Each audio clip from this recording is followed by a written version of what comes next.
Sa episode na to mga kasangot, magluluto pala tayo ng menudo.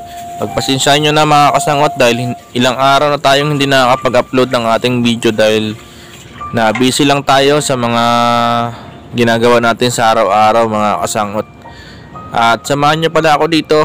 At ngayon, yung binili kong karne pala mga kasangot ay akin munang iniwa ng maliliit dahil yung iba medyo malalaki. Bumili nga pala ako dyan ng halagang 260 pesos na karne mga kasangot para iluluto ko ng ulam namin ngayong pananghalian. Ito ay iluluto ko lang pala mga kasangot ng menudo. Ayan, at hiniba ko na din pala yung carrots mga kasangot. At sinabay ko na rin yung patatas at siyempre katapos ko maghiwa dyan mga kasangot, pinainit ko na rin yung kawali at nilagyan ko na rin ng mantika. At igigisa ko na rin yung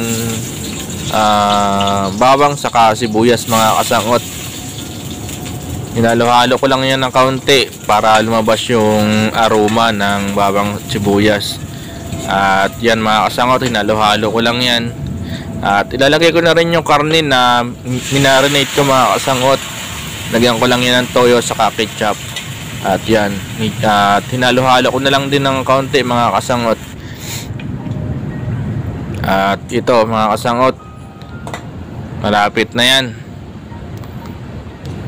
At yun mga kasangot, nilagyan ko rin ng kaunting tubig. Paglagay ng tubig dyan mga kasangot, tinansya ko lang. At hindi pa naman tayo gaanong hustler sa pagluto ng ganitong ulam. At yan siyempre hindi mawawala yung magic sarap mga kasangot. At nilagyan ko na rin ng kaunting asin yan para may lasa na yung ating ulam ngayong pananghalian mga kasangot. At nanood lang din pala ako ng video sa YouTube kung paano magluto ng menudo. At ito mga kasangot, ito yung kinalabasan, no? Kumukulo na yung ating ulam. Ayan, at lalagay ko na rin yung siyempre yung tomato sauce mga kasangot para mas lalong sumarap yung ulam natin, no? Ayun mga kasangot. At hinalo-halo ko na ulit para yung nasa ilalim pumunta sa ibabaw, para pumantay yung lasa mga kasangot sa tomato sauce.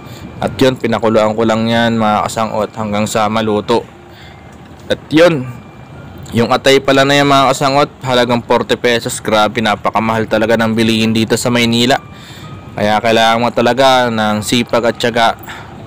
At siyempre nilagay ko na rin yung patatas saka yung carrots mga kasangot para maya maya is pwede na natin yung imukbang na mga kasangot.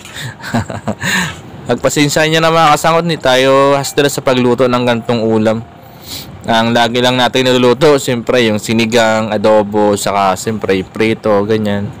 Hindi na tayo nagluluto ng gantong ulam. Mahal kasi ito mga kasangot eh. At ito mga kasangot, kain tayo. Yung mga kasangot, kain tayo. Meron tayong menudo. Mga kasangot.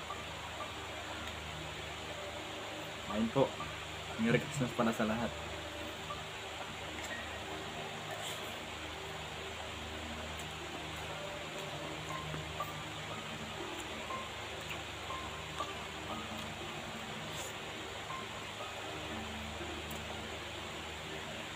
Sa inyo mga kasangot.